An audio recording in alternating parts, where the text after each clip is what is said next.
Good to see everyone. What a great concert. I had flashbacks to Saturday morning and the smell of pine sol, and my mom told me, wake up and start cleaning. If you're Latino, you know what I'm talking about, right? Look, in the last week, I've been crisscrossing this state, Payson, Prescott, Yuma, San Luis, and let me tell you, Arizonans are ready to make their voices heard.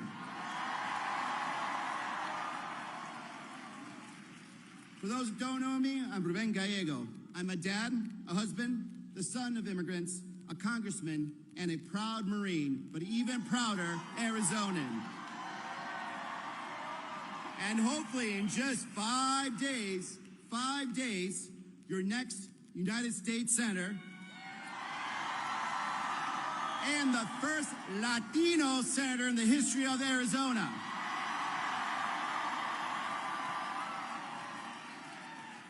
For 22 months, I've traveled this state, and I've gone everywhere, and I talk to everyone, because I'm running to represent all of Arizona, Republicans, Democrats, and Independents alike. Yo voy a ser un senador por todo el estado, because here's what I know, and here's what I've learned, that we all have so much in common. We all want to defend our freedoms, including the right to an abortion. We want to take care of our seniors and our veterans and to give our kids the best possible future. Todos queremos un futuro bueno para nuestros niños. This is what this campaign is about, and that is why I'm running to represent you. I first ran for office 15 years ago, and I've been fighting for Arizonans ever since, in the State House, then in Congress. But before that, I signed the dotted line at the age of 20 and joined the United States Marine Corps. There's always some Marines in the crowd, right? I wanted to serve the greatest country in the world, the country that gave me a shot at the American dream, that gave my whole family a chance to truly live and thrive. Because only in America can a kid who slept on the floor and only got a bed when I got to my first college dorm room bed, can someone like that run to represent this state in the Senate? Only in America can 4 children raised by an immigrant single mom on a secretary's salary grow up to become teachers, a doctor, a businesswoman, and soon to be a senator. Only in America.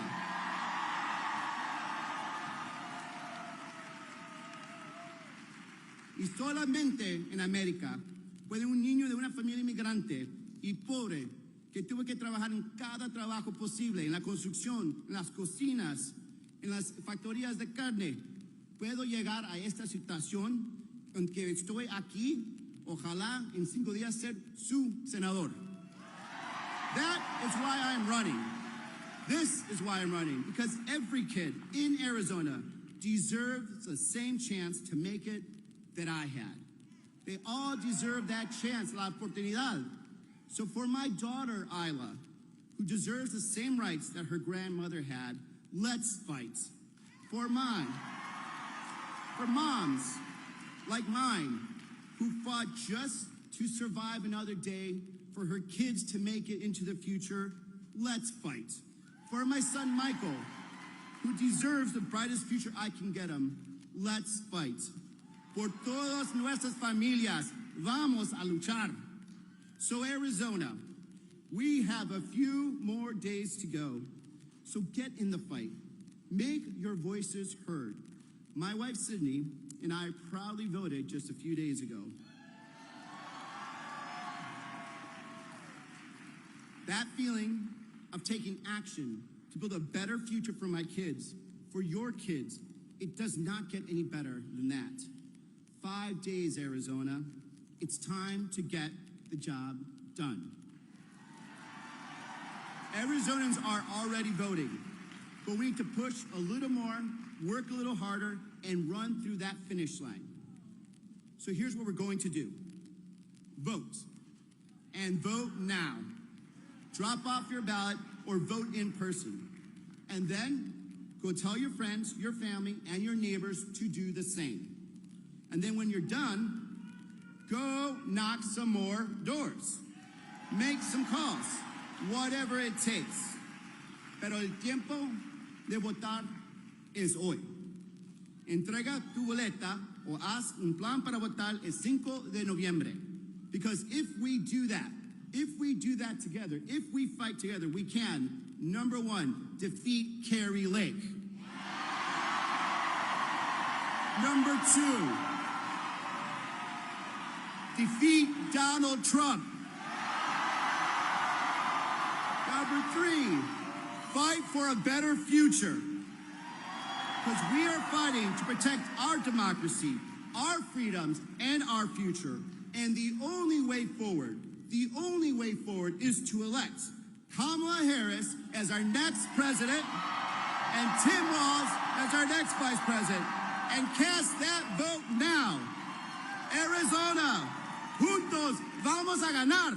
Gracias.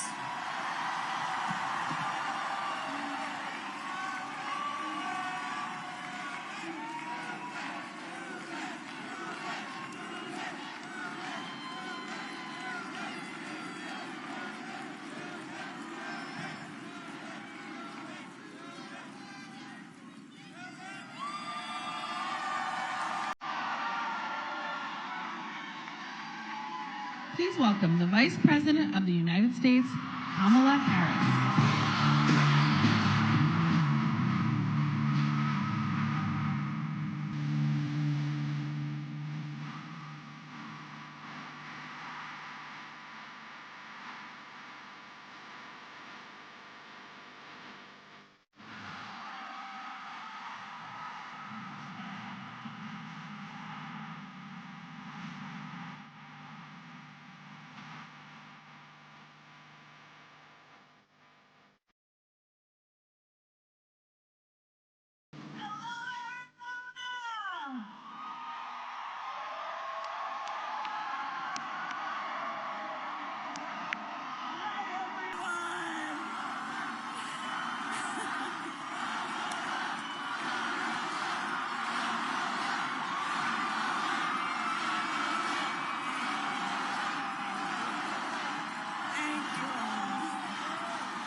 Okay, we have work to do. Thank you. Thank you. Can we hear it for Ruben Gallego? And I've known Ruben a long time, and of course Arizona knows him so well. He is a veteran of the Marine Corps, a proven leader, a champion for all of Arizona, and please send him to the United States Senate.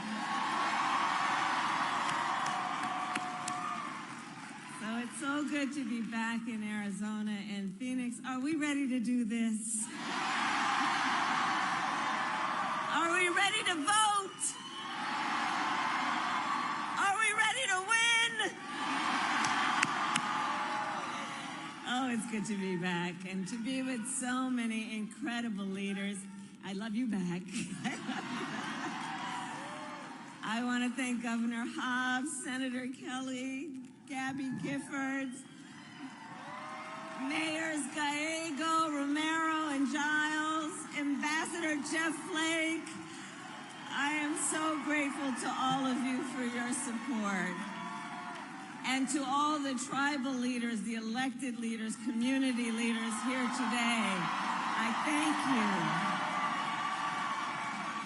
And let's hear it again for Los Tigres del Norte.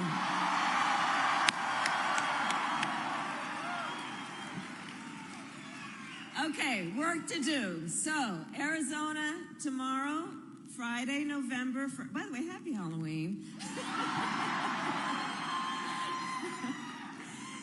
So tomorrow, Friday, November 1st, is the last day to vote early in person. And if you are voting by mail and still have your ballot, please take it to any drop box in your county or any voting location by 7 p.m. on Tuesday, November 5th. And you can go to iwillvote.com to get all the information you need. And to all the leaders here, please help spread the word on that. Okay? And we need you to vote, Arizona, because we have 5 days left. 5 days left in one of the most consequential elections of our lifetime, and we have work to do. But we like hard work. Hard work is good work. Hard work is joyful work. And make no mistake, we will win. We will win. We will win. We will win. And we will win because we know that it's very clear to all of us here, when you know what you stand for, you know what to fight for. And we love our country. And we love our country. And we know in this election, we have an opportunity to turn the page on a decade of Donald Trump trying to keep us divided and afraid of each other. We're done with that. We're exhausted with that. And we know that's who he is. But Phoenix, that is not who we are. That is not who we are. And it is time for a new generation of leadership in America. And I am ready to offer that leadership as the next President of the United States.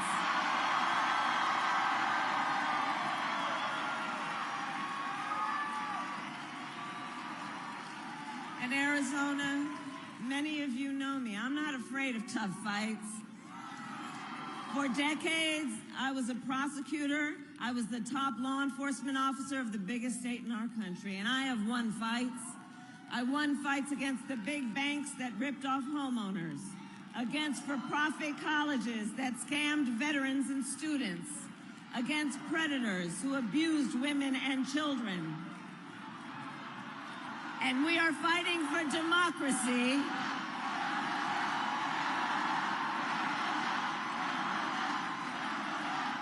And that's all right. That's all right. Democracy can be complicated, but we believe in democracy and the right of everyone to have their voices heard. It's all right. And I have fought for many who have harmed other human beings. I have fought against the cartels that trafficked in guns, drugs, and human beings. And it is my pledge to you that if you give me the chance to fight on your behalf as president, there is nothing in the world that will stand in my way.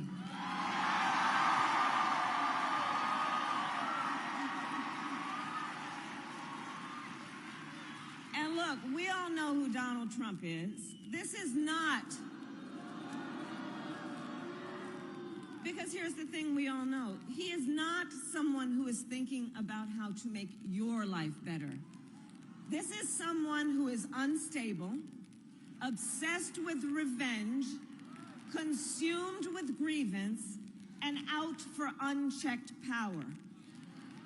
And in less than 90 days, it will either be him or me in the Oval Office.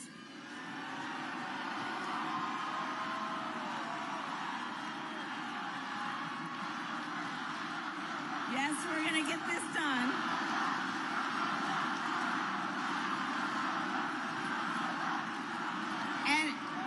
And I thank you, and here's the thing, because we're really clear and we can all picture it. We can picture the Oval Office, right? And if he is elected, on day one, Donald Trump would walk into that office with an enemies list. On day one, when I am elected, I will walk in with a to-do list.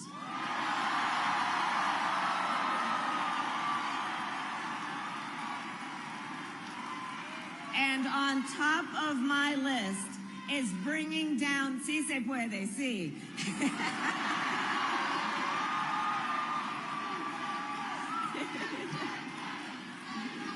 Sí se puede.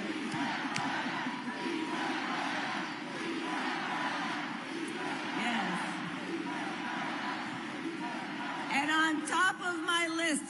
that spirit is bringing down your cost of living. It's an issue that we need to address, and it will be my focus every single day as president. I will give a middle-class tax cut to over 100 million Americans. I will enact the first ever federal ban on corporate price gouging on groceries. I will fight to make sure that hardworking Americans can actually afford a place to live. And if you are caring for an elderly parent, look, I took care of my mother when she was sick. If you are taking care of an elderly parent, I understand what you are experiencing, and my plan will cover the cost of care under Medicare for the seniors in your life who need help and support. Because so much of my plan for me is about the dignity that all people deserve, which is why my plan includes lowering the cost of childcare, cutting taxes for small businesses, and lowering health care costs. Do we have small businesses in the house?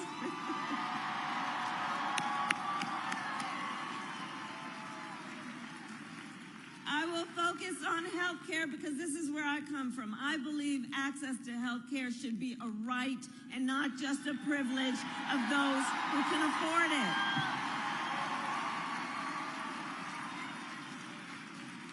On the other hand, Donald Trump's answer to the, hey guys, you know what? Here's the thing. Let's talk for a moment about Gaza.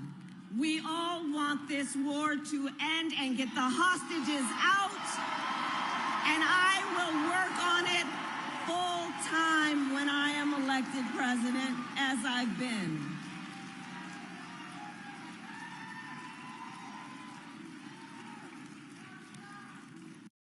I have yours. So there's a contrast in this election on so many issues, including our plans for America's economy. Donald Trump's answer to the financial pressures you face is the same as the last time. Another $1 trillion in tax cuts for billionaires and the biggest corporations, and this time he will pay for it. And this time, his plan is a 20% national sales tax on everything you buy that is imported. Clothes, food, toys, cell phones. A Trump sales tax, according to The Economist, would cost the average American family an additional $4,000 a year. And on top of that, Donald Trump still wants to get rid of the Affordable Care Act, also known as Obamacare, and he has a powerful friend in Congress, the Speaker of the House, who recently said, if Trump wins, there will be, quote, no Obamacare, which would understand the meaning of that. It would throw millions of Americans off of their health insurance and take us back to the time which we remember when insurance companies could deny people with pre-existing conditions. Well, we are not going back. We are not going back. We're not going back. We are not going back. We're not going back. And we are not going back because ours is a fight for the future, and it is a fight for freedom.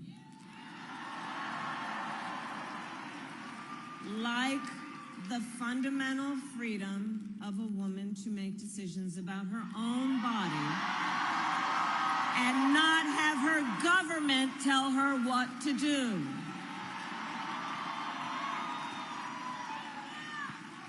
And remember how we got here. Donald Trump hand-selected 3 members of the United States Supreme Court with the intention that they would undo the protections of Roe v. Wade, and they did as he intended. And now, in America, 1 in 3 women lives in a state with a Trump abortion ban, many with no exceptions, even for rape and incest, which is immoral.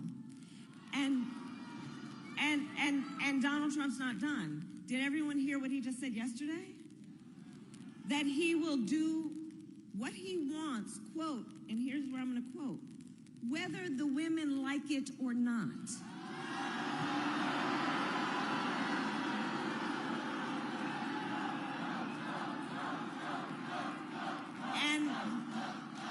And we must vote because this is the thing.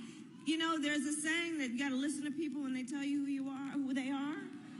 And this is not the first time he has told us who he is. He does not believe women should have the agency and authority to make decisions about their own bodies. This is the same man who said women should be punished for their choices.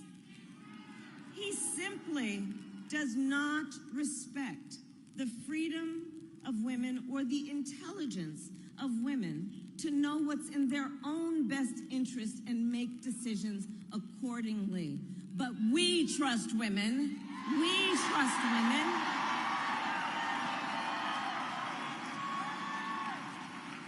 Which is why, yes, we will vote, because we also understand if he was elected, he has been pretty clear in his behavior and his deeds. He will ban abortion nationwide.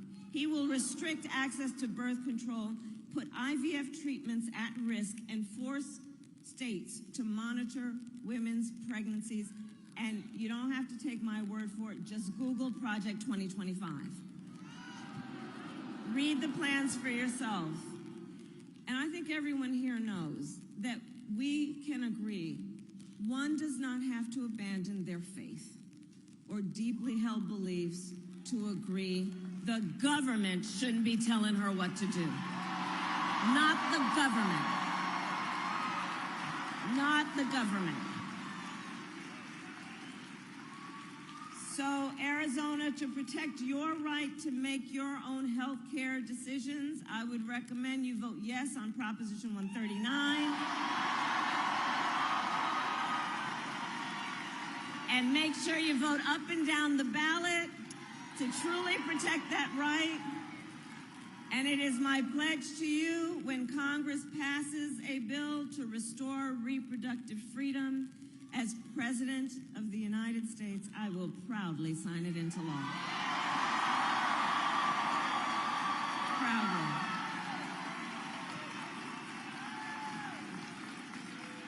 So, Arizona, I'm here to ask for your vote.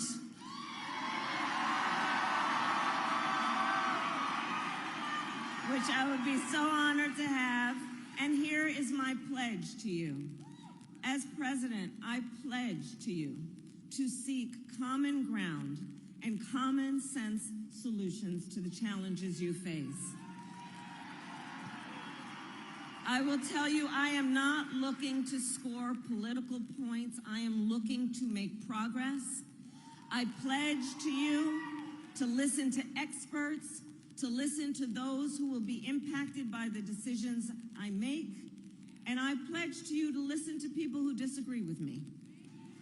And unlike Donald Trump, I don't believe that people who disagree with me are the enemy. He wants to put them in jail. I'll give them a seat at the table. Because that's how a democracy works. And that's how real leaders work.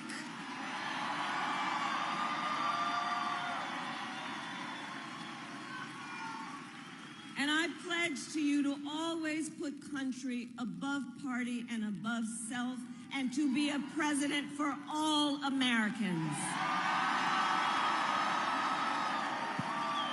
That is my sincere pledge to you. And so, Phoenix, with 5 days left in this campaign, my opponent is also making his closing argument to America. And you've probably seen a bit of it. It is an argument that is full of hate and division. He insults Latinos, scapegoats immigrants, And it's not just what he says, it's what he will do. If elected, you can be sure he will bring back family separation policies. Only on a much greater scale than last time. And it is time then to turn the page on Donald Trump. We are done with that.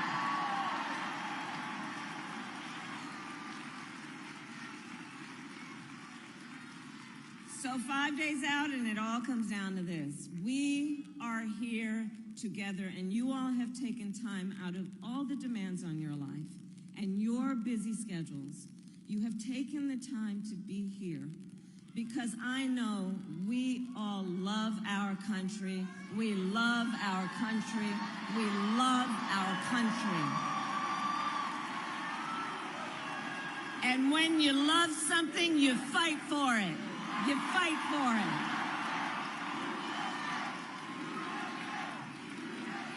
Yeah. Yes.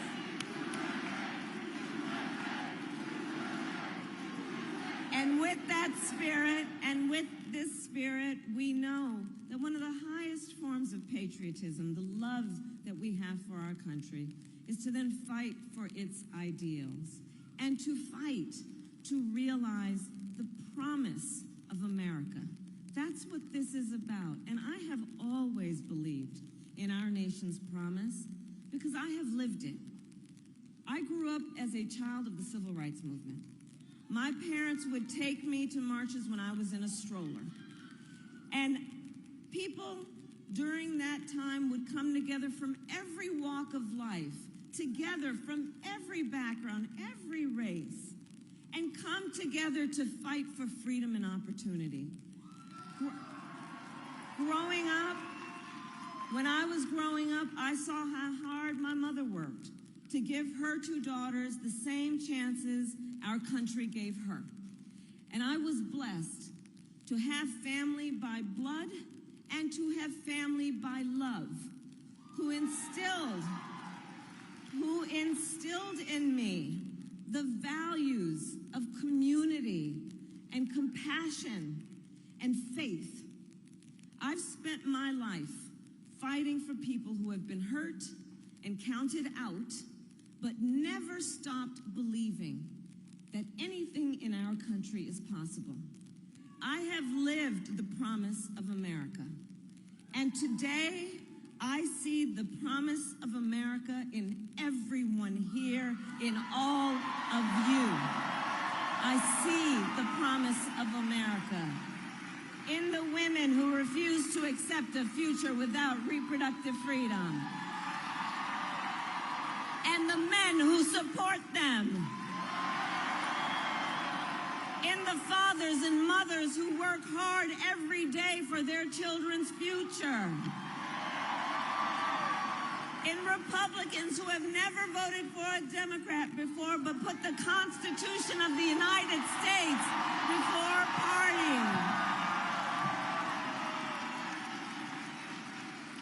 And I see the promise of America in all the young leaders who are voting for the first time. Where are you? Let me see you. And I love this generation of leaders. You are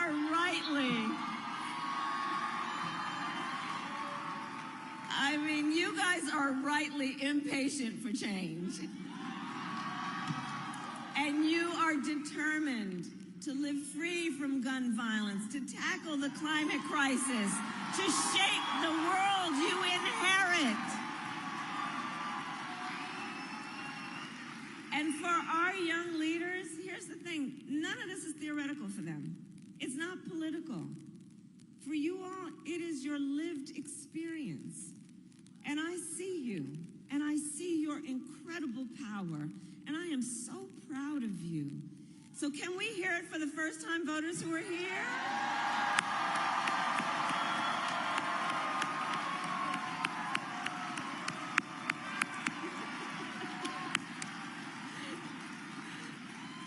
Although, why aren't you guys in class? It's okay. So, Arizona, we have 5 days to get this done, and no one can sit on the sidelines. Let's spend the next 5 days so that when we look back on these 5 days, we'll know we did everything we could.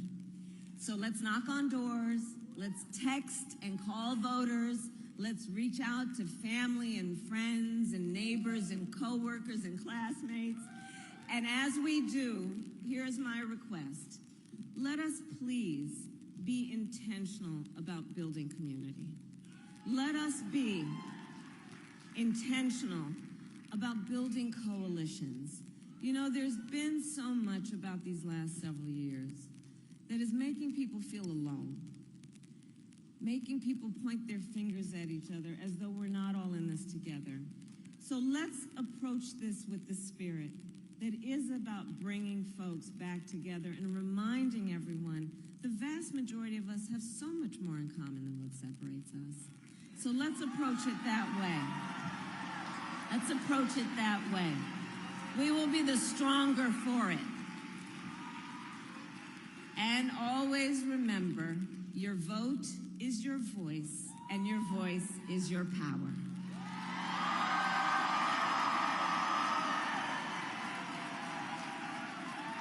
So, Arizona, today I ask you, are you ready to make your voices heard? Do we believe in freedom? Do we believe in opportunity? Do we believe in the promise of America? And are we ready to fight for it? And when we fight, we win. God bless you, and God bless the United States of America.